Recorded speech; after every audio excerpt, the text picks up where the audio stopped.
Yung simpleng ref lang sana, masaya na ako. Pero guys, ito ang binigay ng asawa ko sa akin. Kung dati pinapangarap ko lang yung magkaroon ng ganitong ref guys, pero ngayon meron na ako. At sobrang thank you ako sa aking asawa.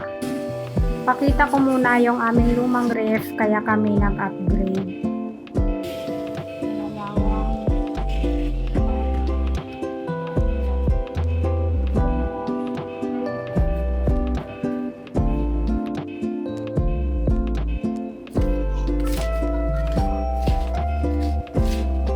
Hello guys!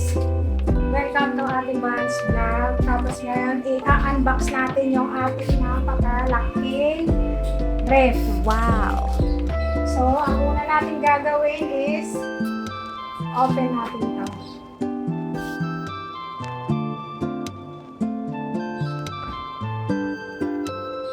Wow!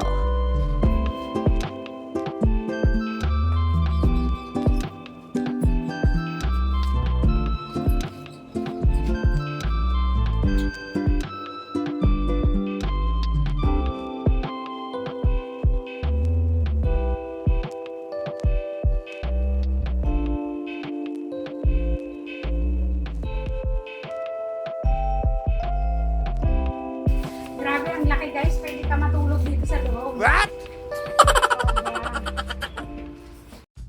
At syempre, pagkatapos natin i-unbox at linisin yung ating ref, lalagyan na natin ng laman. At ito naman ang problema ko ngayon guys. Paano ko pupunuin to kasi sa sobrang laki.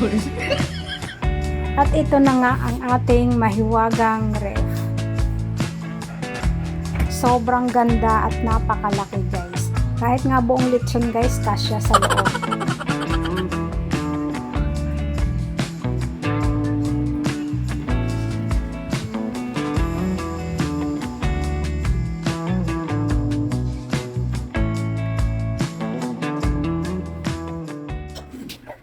Dahil sinipag kami guys, tinodo-todo na namin linis dito sa aming munting kusina.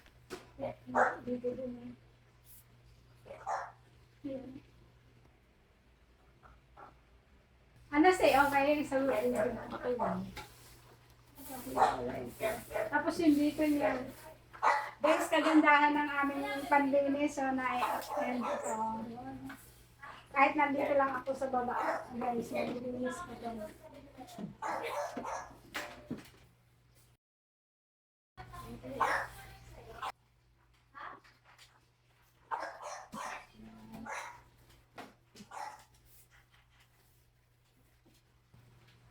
Tama. Alam, dapat wag basa. Ito, sprayhan mo. Yan.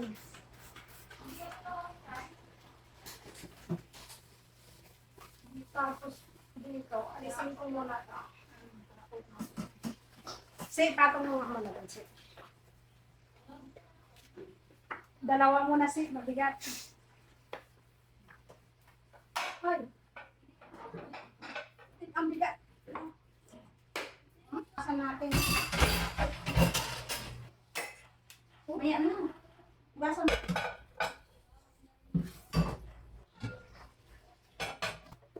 Linis kami guys.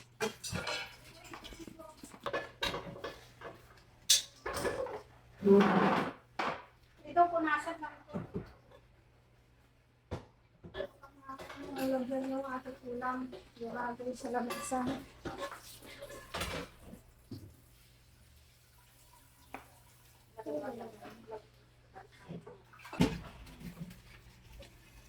Dapat ito yung tuyo yan si.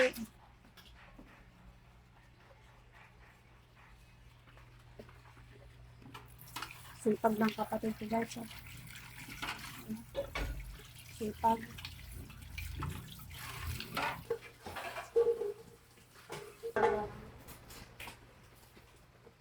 Ang paganda ng ating kusina.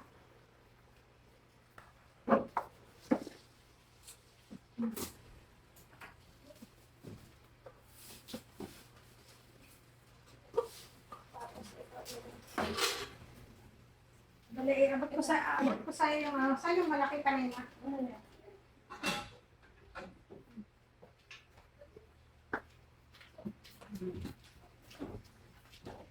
Tapos to, ilagay mo dun sa dulo. Tapos ito. Dahil saan?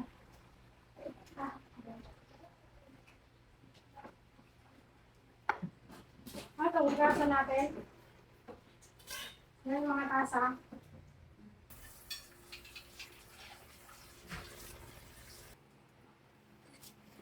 Sel, saan ka pupunta?